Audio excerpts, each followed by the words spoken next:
Hey, I'm Matt Caruso. In this video, we're going to take a look at different order types and how they can be used to optimize your trading and your lifestyle.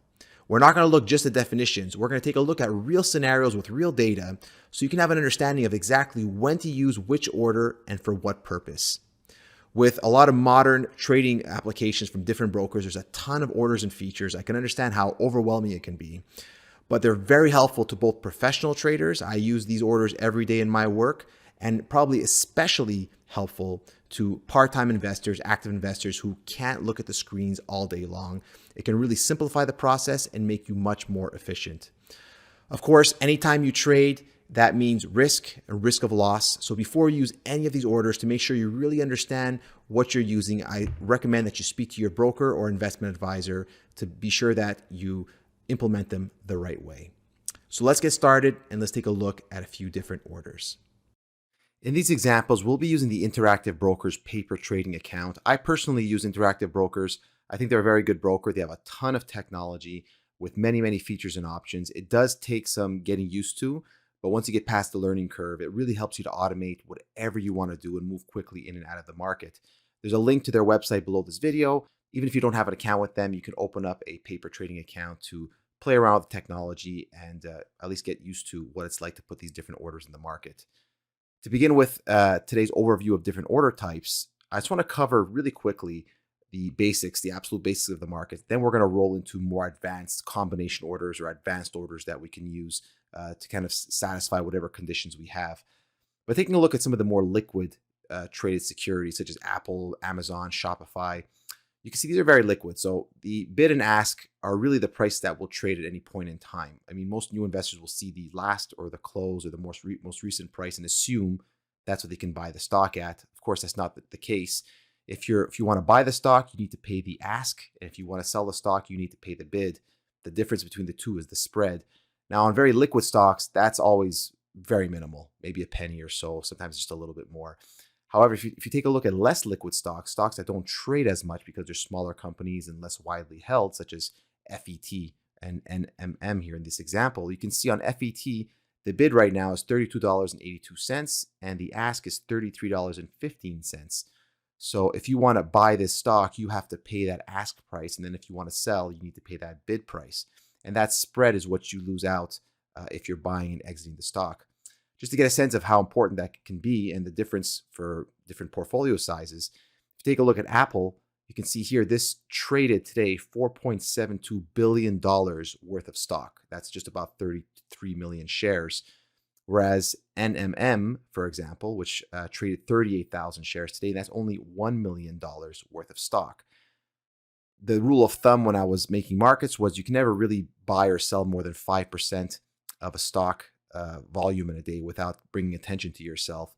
So that would leave you with about $50,000 worth of NMM you could buy without really moving it around and drawing your attention from algorithms and other traders. So this makes it a little more difficult. Not that these stocks are untradeable, but it's just important to understand the impact that you'll have on the market yourself if you're moving these orders around in and out of the marketplace. So with very liquid stocks, it's not much of a worry, but when you start to deal with less liquid stocks, it's definitely something you need to be aware of. I want to cover that before we jump into the orders because that's going to be very important regarding the kind of orders we're going to use. I typically use the Mosaic for my day-to-day trading activity. You can kind of customize how you set up this profile. This is the order entry here. We have Microsoft up at this point, and so you can see the symbol on the top left. I currently have 200 shares in this simulated trading portfolio. And we'll take a look at the first simplest order type. We hit buy, we go over to market. Market order means buy that stock for me at any price possible. Now, if you're buying 100 shares of Microsoft, you're probably going to get the same price you would with a limit order anyways because the stock is so liquid. However, if you want to buy 5,000 shares of a stock like I mentioned just a moment ago, FET or NMM, you don't know what price you'll be filled at. If there isn't 5,000 shares for sale on the offer, you're going to have to keep paying higher and higher prices until your order is filled. If you get a very bad fill, there's not any recourse you really have because you wrote that you wanted a market order. So I highly recommend that people don't use market orders. When I was a market maker, I used to love when market orders would come in because I'd always get the wide spread. And so you don't want to fall victim to paying wide spreads for some less liquid securities. So the very basic order that I use very regularly is a limit order. This is the backbone of what all other orders are built off of. This is basically an order that just says the maximum price you're willing to pay for a stock. So for example, right now, Microsoft is $246.49 on the bid and $246.55 on the ask or offer. If you want to wait and pay a lower price, or you hope to pay a lower price, you can specify, I don't want to pay more than $246.30. However, if you do want to buy it right now, but you don't want to pay market and have the risk of paying a much higher price, you can just specify the ask price of about $246.65. And so you'll likely get filled at the ask price. If you put a limit order above the ask price, you'll never pay more than the ask. Securities laws make it so that you can never pay more than the best price available. So limit orders are very helpful because you can actually place the limit price above the current ask, but as long as there's a better price available, you'll get the better price. So for example, let's say we put $246.40 and we wait here in the market and we submit this 100 shares, which is a day order. Day order means that we will only be using this order for today. After the market close, the order will cancel. If we submit this order, just accept the terms, you'll see right here, Interactive Brokers actually draws the line on the chart where your order will trigger. So this is a 1-minute chart. I just brought up a very short-term chart. With the price above our current order, this will not trigger. So you can look at our open orders, and you'll see here in the open orders, Microsoft is 100 to buy at $246.40. If we change that limit price and we say, okay, you know what, I really want this stock now, $246.60, and we update that price, order filled. We get filled, but we got filled at $246.59. We got the better price, even though we specified 60 instead of the 59-cent offer. So that's a limit order. That's the basis of all these other orders, how they're going to work. You can also use that now for stop limit orders. The stop orders are a very important order. This is typically what most people will use when they're trading, when they're using technical analysis on their charts, and they want the price to pass a certain level before taking action. So if we, for example, in Microsoft here, hit the buy and we hit 100 shares, and if I say, okay, I want to buy Microsoft, but let's look at this chart. I only want to buy Microsoft if it breaks out above this high here on the chart, which is 247.01 cents. So I'll specify I want to buy this 100 shares. I specify stop limit. You'll see here there's stop limit. You'll also see stop. A stop and a stop limit are very much the same, except a stop will send a market order instead of a limit order.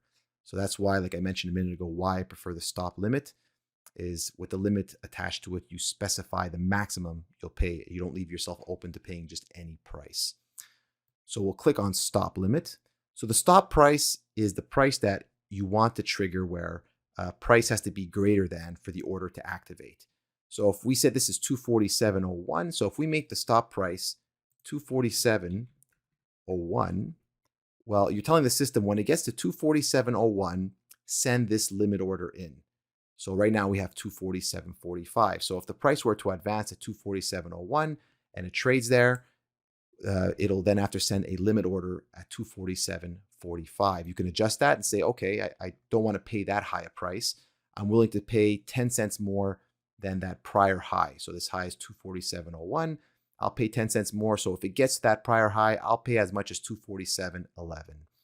If we submit this order, you will see that the stop price shows up here in green on the chart. And so when it gets to 247.01, it'll trigger and it'll send in that 247.11 limit order.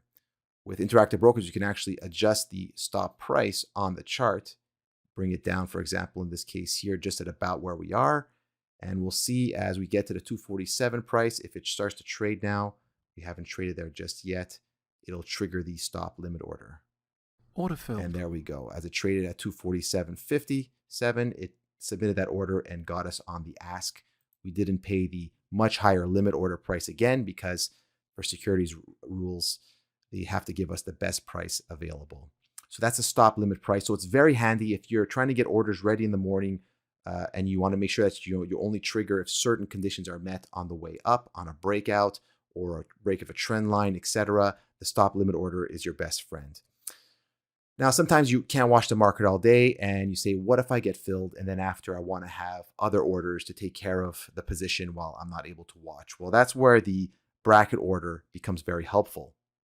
If we take a look at another buy order for Microsoft and we say, okay, I want to buy 100 shares with a stop limit at that 247.01 mark, like we mentioned just before. I'm willing to pay up to 247.11, which is great. But what if I get filled? I want to buy it above 247.01, but if it breaks below 246, I don't want to own it anymore. The breakout's not holding and I need to exit that stock, but I won't be able to watch it, or I'll maybe be busy with other orders or away from my desk. So you can add, in this case here, a bracket order or a stop loss or a profit taker. So if we click on this, you could even add a profit taker where if it keeps climbing, you can exit on the way up. But in this example here, we'll add a stop loss order where if it does trigger, I want this to be a stop limit. So if the buy price triggers at 247.01, I then want a stop limit order to go out at $246 here, right on the low here. So I'll just adjust this to 246. And in this case here, I want to sell the stock not at 246 or greater, but below 246. So let's say if it gets down to 246, I want to sell it, and I'm willing to sell it as low as 245.80. I always put my limit to sell below my stop, because if I don't want to just put at the same price, if the market is moving quickly, I won't get filled because I'll be waiting at the minimum price. I'll sell at 246 and the bid will then be 245.95 and I won't get my fill. So if it trades at 246, with a limit at 245.80, you're very likely to get filled on the downside. And so by putting these two orders together, not only do you ensure that you'll buy that breakout on the way up, but once you do, you'll also get sold on the way down if the trade fails. Similarly, if you do say, look, I want to buy it at 247.01 and I'm lucky enough to get that 248.01, make a whole dollar, that's great. I'll take that dollar, and that limit order on the upside will fulfill that role. The beautiful part about this bracket order is if once you're in the trade, if either the profit taker is hit or the stop loss is hit, the other order cancels. Because you have to think in a series of trades. What if I buy the stock at 247, then it falls to 246 and I sell that order? If that profit taker were to stay in the market and the stock would then turn back up, you would still have an active order to sell up there, leaving you short if the market would continue going. So by using the bracket order accessory here to the main order, you are able to have different conditions, whereas if one triggers, the other one cancels, and it treats all these orders as one combined order, not leaving you exposed to different orders being active once one is closed. So let's submit this here, and you'll see once you hit the submit, it gives you a overview. So you have your buy 100 shares stop limit. It shows the stop price and the limit price. Again, that limit price, I always put it a little bit above the stop price to ensure that I actually get filled. Because once that stop price is hit, it sends a limit order. If the limit order is below the current price, like we showed originally, that you're saying that's the maximum you'll pay. If the maximum you'll pay is less than the current price, you won't get filled. So this is your buy order, then your profit taker, your stop loss, and it's all one linked order unit. So once you override and send those in, let's ignore some of these warnings. These are more advanced features we'll talk about on another video perhaps. You see this is the main Microsoft order, and then after you can see these other child orders, like they say. These usually call the main order the parent order, and the other two child orders. You can see this is order 1 and then 1.1 and 1.2, and these are linked to the main order. You can see those lines come up here, and this actually is a little bit easier to understand on the chart itself. If we maximize this chart, you'll see if it advances to 247.01 above this high right here, we'll buy the stock. And if it keeps climbing to 248.01, we'll take our profit with the sell. Or if it breaks down below here, we'll exit the stock with our loss, but limiting our risk to the downside. If either of the two sells trigger, it'll cancel the other, not leaving you exposed. We'll cancel those real quick. Order cancelled. Cancels another. In this last example here, we'll take a look at one cancels another.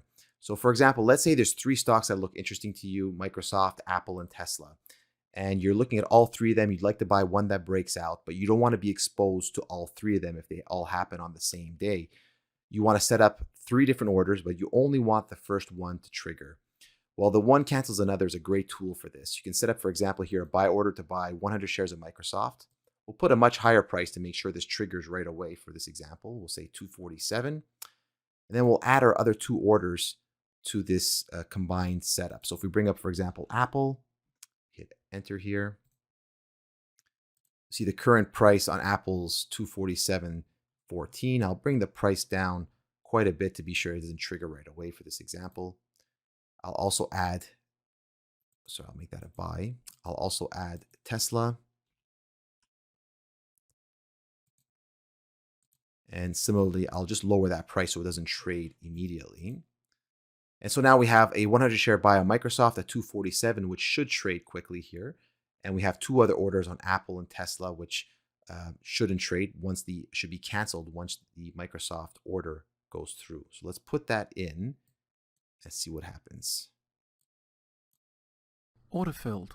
So you can see Microsoft triggered here. Order cancelled. Those three orders were linked. You can see this bar connecting the three orders. Once Microsoft triggered at 246.91, the other two orders were canceled. So you weren't exposed to all three stocks on the same day.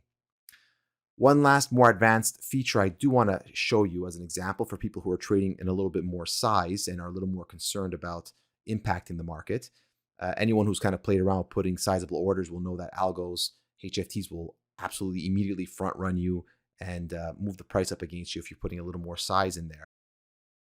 So let's now take a look at one last more advanced order feature that is very helpful for people working with a little more size. Anyone knows that if you try and put a bigger order size in a market that's less liquid, you're absolutely going to move the price immediately because algos, HFTs are going to come in and run in front of you and try and manipulate price.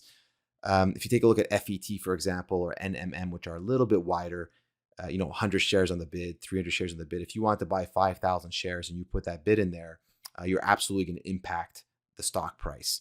So the best way to do it that I find is very helpful if you just want to work one order, and obviously there are more advanced versions of this as well, but if you're working the order yourself and you could bring up, let's say, a buy order. Let's say, for example, you want to buy 5,000 shares like I mentioned. If you show the 5,000 shares to the market, it's definitely going to have an impact on a stock with this kind of liquidity. So if we take a look at NMM and we try and put in a 5,000 share order like just discussed, well, you'll absolutely have an impact on that market because it is not very liquid. So what we can do here is we can use an Iceberg element to the limit order. So rather than saying I want to buy 5,000 shares at 27.10 and having every computer in the world run up against you because they see this big 5,000 share order, you can go to advanced and you can use the Iceberg feature. The Iceberg feature says how many of the 5,000 shares do you want to display to the market at any one given time. So you can actually hide the entire order, or you can say, I only want to show 100 shares at a time. If you put 100 shares at a time in this Iceberg order, what's going to happen is that of the 5,000 shares at 27.10, the market will see 100 shares, and every time 100 shares is filled, the order will automatically list another 100 shares to be shown in the market. The good thing about the order is that if someone comes with a big 5,000 sell order, you will get your entire 5,000 shares filled. So it's not only listing 100 shares at a time, it's only showing 100 shares at a time. That's why the name Iceberg is used, because kind of similar to an iceberg where you only see a small part of the mass sticking out of the water and the much bigger part of the iceberg is actually below the surface. That's the same concept with this order, although it's a very large 5,000 share order. Only 100 shares will show above the surface. So if you put that into the market, you will see that's live in the market. And this is not a real trading account, so you don't actually see the bid in the middle, but only 100 shares would show in the market, although there's a 5,000 share total. So that's very helpful. You could use that with stop limit orders as well. You can really use that with all the different order types. And I use that very often when I want to avoid impacting the market or having any kind of HFTs or algos run ahead of my orders. Again, I hope you found that very helpful. You can learn more about Interactive Brokers, all their order types on their website. If you have any questions, I can make some follow-up videos in the future and also discuss some more advanced order types such as their algo offerings and their basket orders. Not all brokers have the same order types available. The order types discussed today, market, limit, stop, bracket, one cancels another. Most brokers do have that functionality. However, more advanced features like the algos, not all brokers do. So I'll maybe cover that in another video, but definitely all of these orders should be offered by your broker, even if it's not Interactive Brokers. I recommend you take a look at what's available to you and you become used to using them. Of course, using market orders can be risky. Investing is risky. So definitely talk with your broker or an investment advisor before putting any kind of exposure in the market or placing any order types. Well, I hope you enjoyed this video. If you did, please like, subscribe, leave a comment below. You can follow me on Twitter at trader_mcaruso or visit me at my website, carusoinsights.com, where there's a ton of information, education, and other offerings. If there's any kind of video you'd like to see in the future, please leave it in the comments below and I'll try and make one if I can. Until then, best of luck trading. Talk to you soon.